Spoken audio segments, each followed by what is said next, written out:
Here are a few rappers who love doing crime. Number 8. SpottemGottem. Rapper SpottemGottem released a viral song in 2020 called BeatBox. The song caught plenty of people's attention and gained some new listeners. In early June 2020, Spottem found himself in a car full of friends. They must have been having a party because when they saw a gate blocking their way, they just ran it over. This gate blocked the entrance to a parking garage that the group was trying to get into. When someone approached the group about what they had just done, Spottem pulled out a semi-automatic weapon. He and his friends fled the scene after the incident, and nothing seemed to come of it at first. The young rapper felt like he'd gotten away with everything. He still seemed real comfortable when the cops found him on July 15th, asleep in his bed with a Draco, an AK-47 pistol that he wasn't supposed to have. They arrested him with the help of a warrant that was issued after the parking garage incident. Spottem was charged with multiple crimes, including aggravated assault with a firearm, possession of a firearm by a convicted felon, and accessory after the fact to a felony. After reviewing the case, a judge set his bond at a little over $18,000. Number 7. Pop Out Boyz. The amateur rap group Pop Out Boyz tried to make it big and live the infamous lifestyle of the rappers they idolized. However, they felt like no one would take them seriously unless they could flash the cash like everyone else. The boys came up with a credit card scam to get rich quickly and remedy this issue. They started buying stolen identities off the dark web. With new identities in hand, they embarked on a shopping spree at some of the most prestigious stores in New York. The operation itself was sort of sophisticated. During the raid on the Pop Out Boyz and their associates' homes, the authorities found a whole horde of equipment related to fraudulently creating credit cards. These items included a card printer, a tipper, a card encoder, and multiple embossers. Classic police work like this built and sold the case for the authorities. They conducted raids and collected videos to make their case invincible. They had already been investigating the Pop Out Boyz for months beforehand. The boys didn't help their own case by rapping about it. Using over 2,000 stolen cards, the group purchased around $250,000 worth of items from places like Barney's at Saks. The group was charged with grand larceny and a lot of credit card fraud. They even earned the Donkey of the Day moniker from Charlemagne the God on Breakfast Club. Charlemagne gives the title to anyone who has made a complete fool of themselves. The Pop Out Boyz fit that description. Number 6. GameOva Reedy.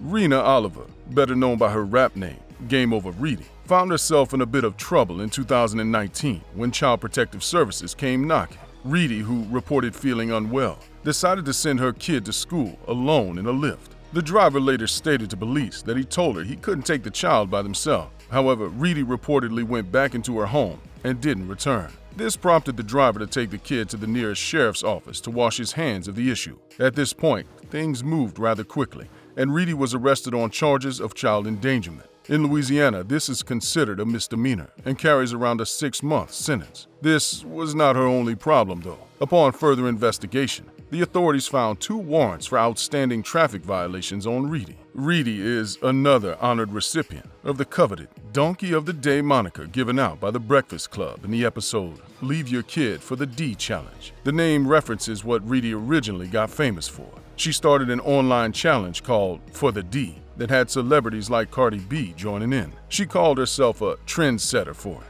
Thankfully, the Abandon Your Kid in a Lyft challenge never caught on. Between the controversy, the warrants, and everyone clowning her, it seems like it's game over for Reedy. Number 5. PAVIA Ward.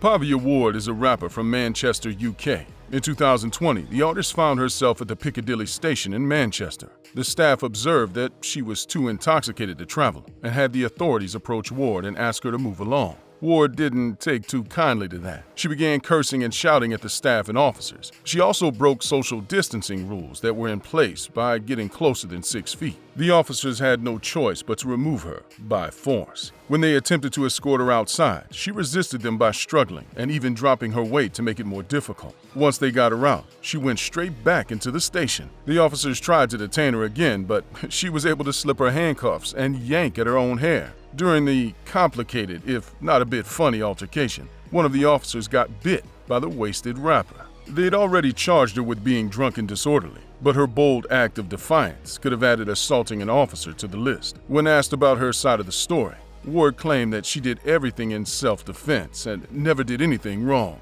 In this modern day, the truth was body cam footage away. The officer's footage showed that everything the staff and authorities said Ward did was true. Number 4. Yasin.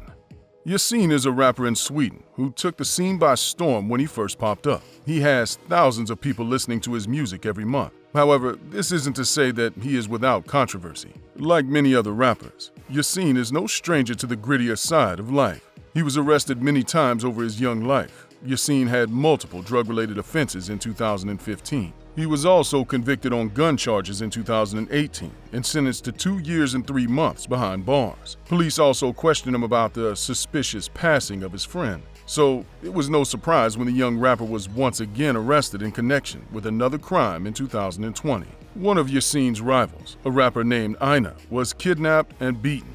During his time with the kidnappers, they took embarrassing photos of him. They used these to try to blackmail Ina, but he didn't pay up, and the images were released. Upon investigation, the police discovered that the crime was committed by a criminal organization named the Varbin Network. As they dug deeper, the authorities connected them with other crimes as well, and before too long, arrests were being made left and right. Shihab Lamori was arrested and charged with leading the criminal network. He got over 17 years for his involvement. Another rival of Yasin's, known as Haval, was given 2 years and a few months for luring the kidnapping victim to the location where he was captured. Yasin got sentenced to 10 months for passing on instructions concerning the crime. Number 3. Stitches. Philip Nicholas Katsabanis is better known by his rap name, Stitches. He got his name due to a unique tattoo that makes his mouth look like it's stitched together. He also has some other tattoos that make him pretty recognizable. His one-of-a-kind look turned around and bit him in the behind when an officer recognized him. He was parked in a handicapped zone, enough reason for cops to approach his car. The officers knew he was liable to have a gun, but he responded with no when asked. He also handed the cops an already burnt joint and apologized for having it. This gave them probable cause to search the vehicle, and they found his secret stash. There were almost 40 grams of marijuana under his seat, and a handgun and 2 magazines. When asked why he lied about the gun, the young man said he misunderstood the question and thought they were asking if he had one on his person. They charged the husband and father of 3 with possession of a firearm and drugs. Number 2. Nuke Bizzle. Nuke Bizzle, or as his mother knows him, Fontrell Antonio Baines, committed multiple crimes in his pursuit of a rapper's glamorous lifestyle. On September 10, 2020, Mr. Bizzle put out a music video on YouTube called EDD. The video was about getting money and seemed to fit right into the genre. The young rapper claimed that he didn't have to grind hard for his money and instead figured out how to take it from the government. He says in his song that other artists have to sell drugs while he just has to file a claim. Later in his trial, this line was directly referenced as evidence of his crimes. He stole over $1 million from the California Employment Development Department, otherwise known as EDD.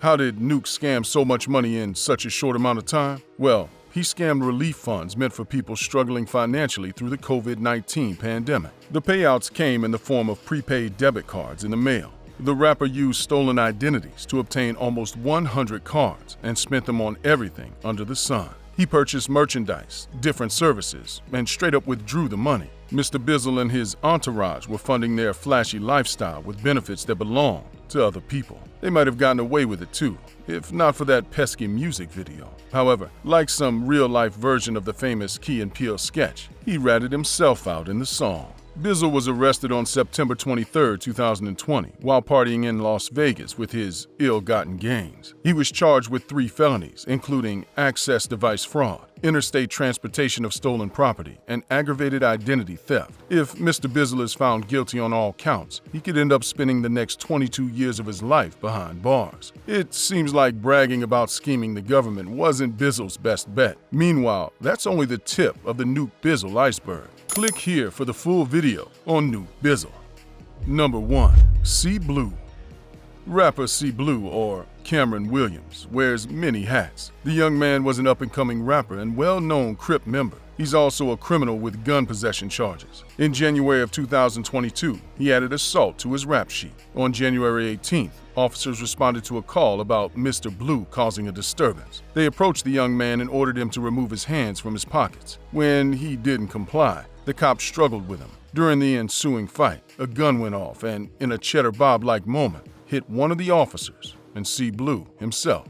At this point, both people were rushed to the hospital and were ultimately okay. The wounded officer left the hospital to the cheers of his partners, while Blue went straight to jail without passing go. He was already on probation for gun possession charges from 2020, yet his lawyer somehow managed to get bail set, even when the prosecution wanted Blue to stay in jail. He posted the $250,000 bail and left the same night he went in. This added to an already growing controversy surrounding Judge Dennis Boyle, who has apparently allowed several violent offenders to walk in New York. Click to watch one of these next videos. Let us know in the comments section which rapper you'd pick to win in a March Madness tournament type freestyle battle.